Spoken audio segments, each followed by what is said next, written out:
Halo, selamat malam kawan-kawan. Mudah-mudahan malam ini diberikan kesehatan selalu.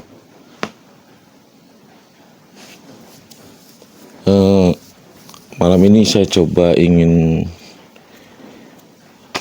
memberikan semacam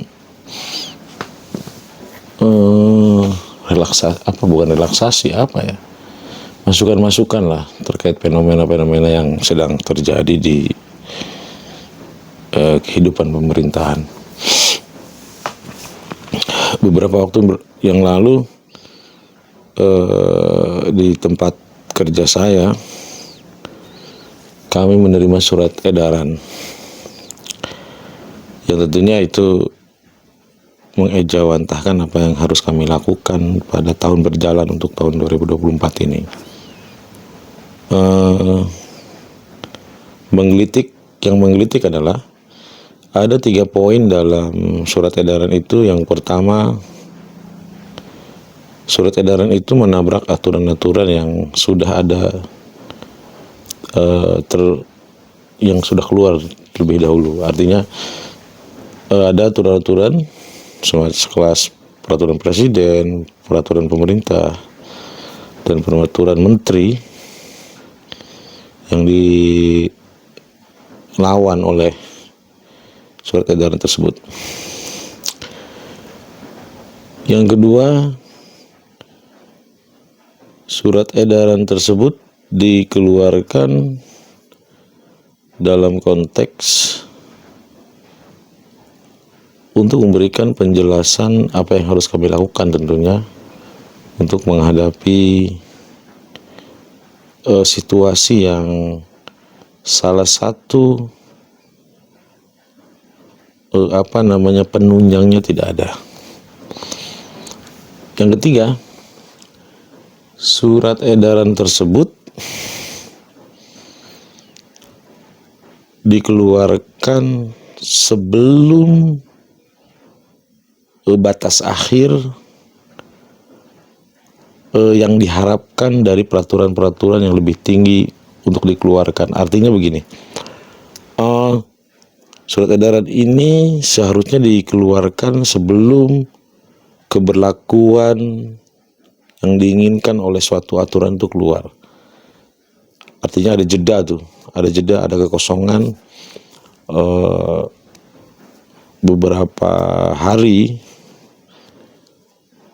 keberlakuan aturan baru yang diinginkan, keberlakuan sesuatu yang diharapkan oleh aturan-aturan yang lebih tinggi. Nah, surat edaran ini terlambat. Bagaimana menyikapi ini? Mungkin kawan-kawan pernah, sebelum ini seharusnya kawan-kawan membuka terkait video saya terkait phrase Emerson seperti apa. Setelah itu lari ke ada video sebelum ini, itu kebijakan publik.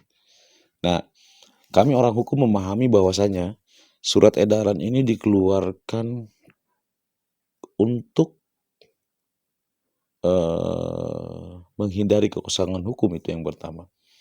Yang kedua adalah berupa kebijakan walaupun sifatnya aturan. Surat edaran dianggap untuk beberapa kalangan dianggap suatu peraturan juga, tetapi dalam konteks hukum, dalam konteks due process of law, surat edaran dianggap bukan bagian dari hierarki peraturan perundang-undangan. Nah, ini dua sisi ini yang mesti akan kita bedah malam hari ini. Yang pertama adalah terkait kebijakan.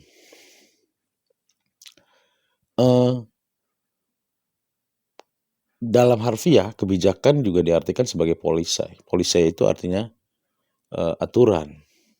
Tapi sebenarnya peraturan kebijakan ini atau kebijakan ini itu hanya bisa berlaku pada konteks dan peristiwa yang posisinya hanya turunan. Dia tidak, keberlakuannya tidak serta-merta bisa berlaku di keseluruhan batas jurisdiksi dan kewenangan. Itu terkait kebijakan. Nah, berikutnya adalah terkait posisinya kita memahami bahwasanya orang-orang hukum akan memahami tentang dasein dan dasolen. Nah, ketika bicara kita tentang dasein adalah hukum yang berlaku pada saat ini. Sementara dasolen kami memahami bahwasanya hukum yang didambakan. Nah, kebijakan ini walaupun sifatnya peraturan tertulis, tentunya ada kita bicara patokan-patokan ketika kebijakan ini dikeluarkan. Jadi kalau kita lari ke literatur hukum atau pendapat dan pandangan seorang sarjana hukum, jadi kebijakan ini seharusnya itu dikeluarkan, yang pertama bersifat dia dikeluarkan oleh lembaga yang dia memang fokus dalam bidang tersebut. Yang kedua sifatnya tertulis. Yang ketiga tidak ada hukum yang mengaturnya. Nah, dua yang di atas itu masuk, tapi satu ini bahwasanya posisinya ketika tidak ada hukum yang mengaturnya, kebijakan ini bisa dikeluarkan. Artinya untuk mengisi kekosongan hukum, tapi bertentangan dengan waktu tadi, tidak ada norma waktu yang dilanggar. Karena ada jeda waktu beberapa hari yang saya anggap itu sangat krusial ya. Karena bisa saja pada peristiwa yang tidak ada aturan hukumnya atau kebijakan itu dikeluarkan, itu ada keputusan-keputusan atau putusan-putusan yang bisa kita anggap itu nanti akan mempengaruhi pada proses pertanggungjawaban. Nah, kita balik lagi ke bahwasanya aturan tersebut itu posisinya dikeluarkan karena tidak ada aturan yang mengatur. Nah, permasalahannya adalah aturan-aturan di atasnya itu sudah mengatur bahwasanya, misal contohnya,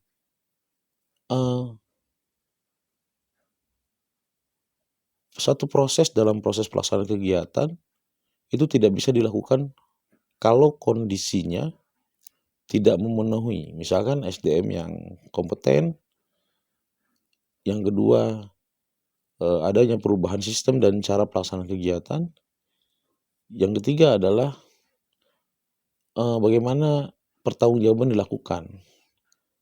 Nah, posisinya ketiga hal ini sudah diatur oleh aturan di atas, misalkan ada Perpres atau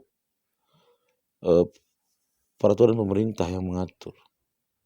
Seharusnya kondisi itu bisa dilakukan ketika keberlakuannya itu diharapkan pada kondisi-kondisi yang sudah ditetapkan.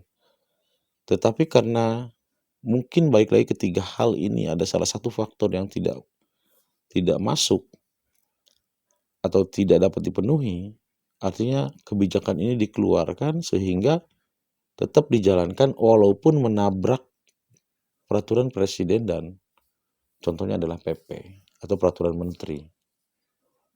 Nah, ini terus terang saja saya berpikir secara pribadi bahwasanya ini ada kekacauan dalam konteks memahami hukum secara dasein dan dasolen, serta kemungkinan besar ketika ini dilaksanakan, banyak perbuatan-perbuatan melawan hukum yang bisa terjadi ke depan.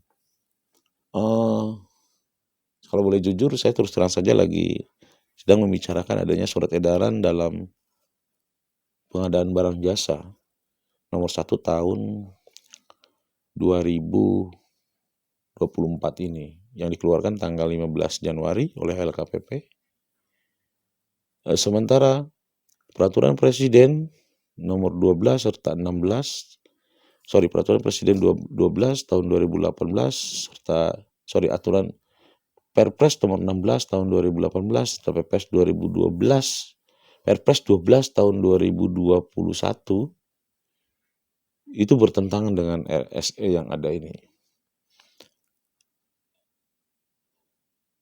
Ini saya rasa kalau tidak dilakukan penjelasan lebih lanjut terkait kebijakan ini, peraturan kebijakan ini dikeluarkan, itu dapat saja kami sebagai pelaku pengadaan juga itu tidak akan bisa bergerak secara leluasa karena yang kami khawatirkan adalah dampak dari output nanti ketika pelaku-pelaku pengadaan ini bergerak. Nah, saran saya secara pribadi, baiknya kita melihat kondisi ideal yang diinginkan oleh Perpres serta peraturan-peraturan sekelas lembaga, tidak lain tidak di bawah itu maksudnya. Kita berlakukan dulu keinginan yang diinginkan oleh peraturan pemerintah, peraturan presiden itu. Kalau kondisi pun tidak dapat dipenuhi, baiknya tugas atau pengejauhan tugas itu ditarik ke struktur di atasnya. Artinya ketika kita bicara kompetensi, kita akan larikan ke siapa orang-orang yang memiliki kompetensi yang mendekati ke situ. Atau misalkan kita bicara tentang jabatan. Ketika tidak bisa dilakukan oleh pejabat di bawahannya, itu kita harus tarik ke fungsinya atau tugasnya ditarik ke jabatan yang lebih di atas untuk menghindari kekeliruan serta proses pertanggungjawaban yang mohon maaf disinyalir itu dapat melawan hukum. Nah, jadi itu yang malam ini coba ingin saya utarakan terkait bagaimana kebijakan itu dipahami dalam sisi hukum dan dalam sisi keseharian dalam konteks pelaksanaan kegiatan. Yang kedua, bagaimana kita melihat pertanggungjawaban ini secara utuh dalam konteks kita berupaya agar apa yang kita lakukan itu tidak melawan hukum. Nah, kata kunci yang tadi yang ingin saya berikan adalah kita harus pahami pengertian tentang kebijakan, sifat asas serta pengertian kebijakan tersebut. Yang kedua, apa yang harus kita lakukan dalam konteks pelaksanaan kebijakan-kebijakan tersebut. Yang ketiga adalah selalu harus berpikir bagaimana pertanggungjawaban itu diutamakan agar kita terhindar dari permasalahan-permasalahan hukum ke depan. Baik, itu saja. Mudah-mudahan apa yang saya utarakan bisa kawan-kawan mengerti dan kawan-kawan bisa diberikan informasi oleh kami terkait pemahaman filsafat dalam konteks hukum. Terima kasih banyak. Selamat malam.